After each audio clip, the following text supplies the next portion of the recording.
మనం ఎలా పరిపాలించుకోవాలి అనేది ప్రశ్న వేసుకున్నప్పుడు 1950 జనవరి 26వ తారీఖున మన అంబేద్కర్ నాయకత్వంలో అనేక మంది మేధావులు మన రాజ్యాంగాన్ని రచించి మన దేశాన్ని ఎలా పరిపాలించుకోవాలో అందులో రాయబడింది.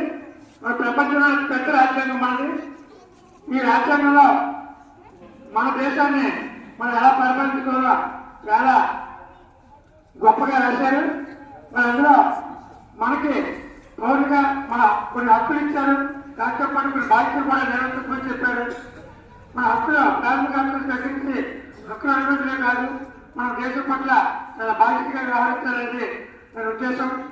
అలాగే మన దేశం మరి భిన్నత్వం ఏకత్వం చెప్పేసి అనేక కులాలు, అనేక మతాలు, అనేక భాషలు, అనేక ప్రాంతాలు, అనేక మరి వాతావరణ పరిస్థితులు, అనేక సంస్కృతి సాంప్రదాయాలు కలయికగా మన దేశం ఉంది. కాబట్టి మనందరము ఈ కులమత ప్రాంతీయతను అందరము భారతీయులము, మనందరం భారతదేశ ప్రజలు చెప్పే భావంతో సమైక్య స్ఫూర్తితో మనం ముందుకు రావాలనేదే రాజ్యాంగ ఉద్దేశం.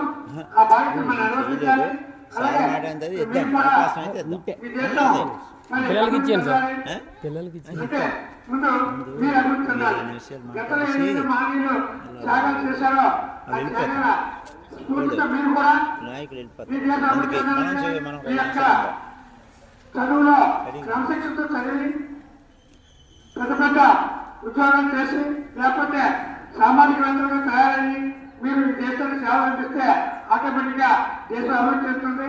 కాబట్టి ఆ రకంగా బాధ్యత నిర్వర్తించడం వల్ల మీరు మరి దేశాన్ని అభివృద్ధి కాకుండా మీ తల్లిదండ్రులకి, ఉపాధ్యాయులకి, గ్రామానికి కూడా పేరు తీసుకొస్తారని, తద్వారా ఆ రకంగా తల్లిదండ్రుల పట్ల, పిల్లల పట్ల, పెద్దల పట్ల, మరి దేశం పట్ల ఎంతో గౌరవభావంతో ఉండాలని మీ అందరికీ తెలియజేసుకుంటూ మరి ఈ యొక్క ఏదైతే గణతంత్ర దినోత్సవం సందర్భంగా మీరు ఈ యొక్క కార్యక్రమాన్ని దిగ్విజయం చేసేందుకు మరి మీ అందరికీ, అలాగే మనకి ఏదైతే ఈ భారతదేశ సాధనలు కానీ, భారతదేశ రక్షణలో కానీ, వీర జవాన్లు కానీ మరి ఎంతో త్యాగమూర్తులైన స్వాతంత్ర సమరయోధులు కానీ ఇవాళ అర్పించుకుంటూ జై హింద్, జై భారత్, జై భారత్ మాత.